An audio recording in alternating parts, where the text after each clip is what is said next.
All right, everyone. Welcome back to another episode of the Business Blast podcast. I'm your host, Tyler Wagner, and today's sponsor is Flipboard.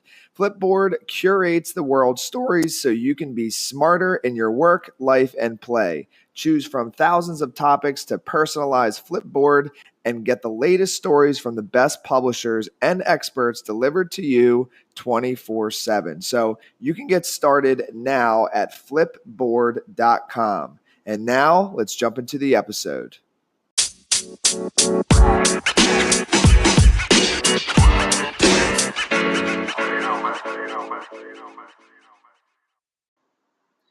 All right, everyone. Welcome back to another episode of the Business Blast podcast. I'm your host, Tyler Wagner. Today, I have William Gilchrist with us. He is an ex-Google and current CEO of Konsyg, the world sales as a service group designed to provide sales mercenary work for technologies globally. So welcome to the show, man. Hey, Tyler. Thanks a lot. Really happy to be here. Of course, man. Happy to have you on.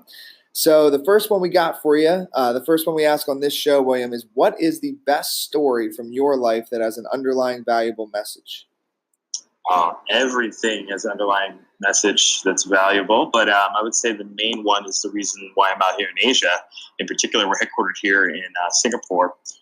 But when I was 3 years old, living in Chicago, being born and raised, at 3 years old, my mom bought the World Book Encyclopedia Britannica series, and I was just always reading through those encyclopedias, and I was able to look at the China edition and was reading a lot about China and became obsessed with China, so much so that I had a Christmas list every year where I would have all these toys, but I said, look, you don't have to give me any toys, you just give me a trip to China.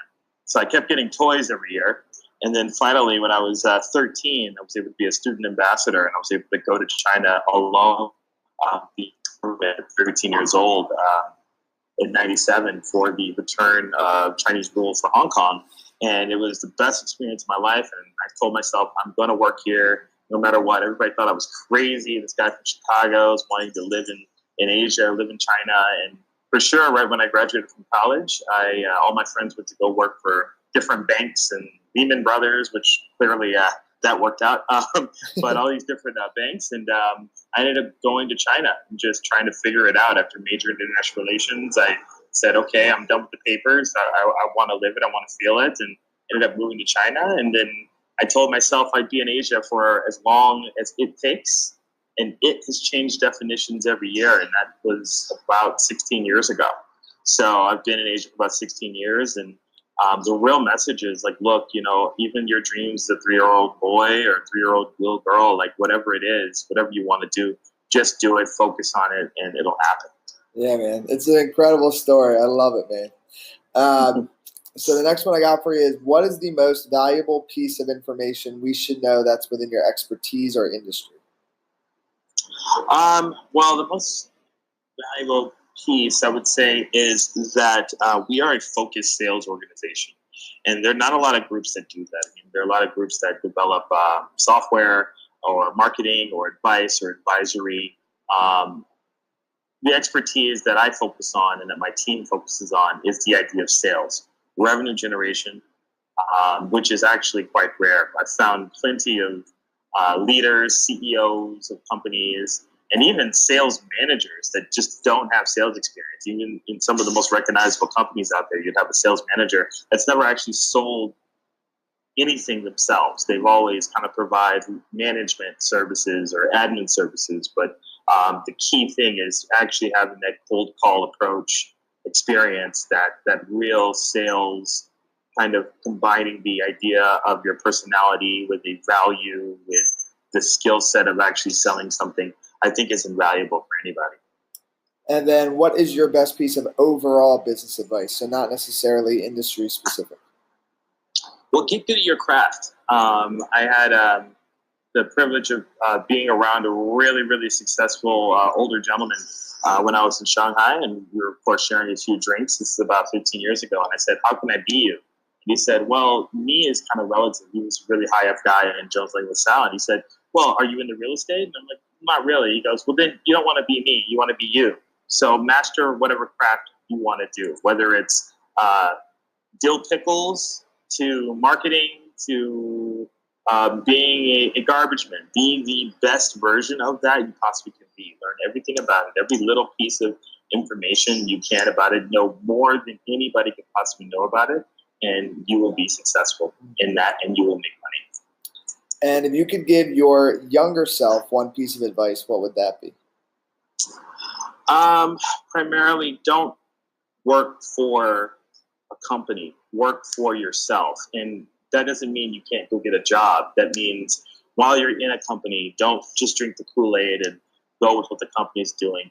Be in the company and make yourself better at what you do, and then see what opportunities there are in that company.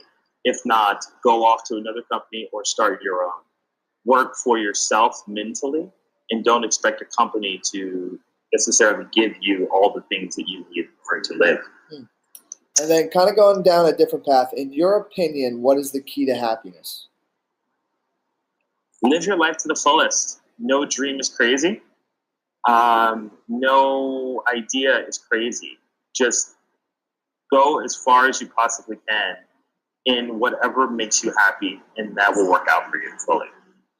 And then what is the best book that you've read, and what was the number one thing you learned from that? Oh, I'm such a nerd. It would be Cracking the Sales Management Code, actually. It's a fantastic book about sales metrics and just things related to how to manage teams and how to develop sales pipelines. It's by Jason Jordan. So it's Cracking the Sales Management Code. And it's the secrets behind everything. And one of the key things that I learned is that nobody sells anything. You just do sales activity and then sales happens. But you can't necessarily make anybody do anything or manipulate anybody to do anything or force to sell. These are all things that are a result of really good sales practices and sales activity. And then sales is just a result of that. And then what is your favorite quote and why? It's self-explanatory. It's actually by Isaac Watts. It was, were I so tall to reach the pole or grasp the ocean with my span, I must be measured by my soul. The mind's the standard of the man.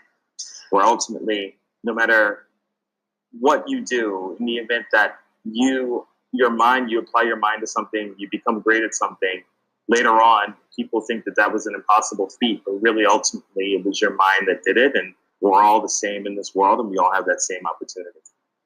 Amazing, brother. Dude, thank you so much for coming on. The last one I got for you before we let you go is, where can our audience best find you online? Well, online, www.konsyg.com. You can find us in Singapore, Malaysia, throughout the U.S. We have operations globally, and www.konsyg.com, KONSYG.com. Perfect. Thanks again for coming on, man. Thanks a lot, man. This was great.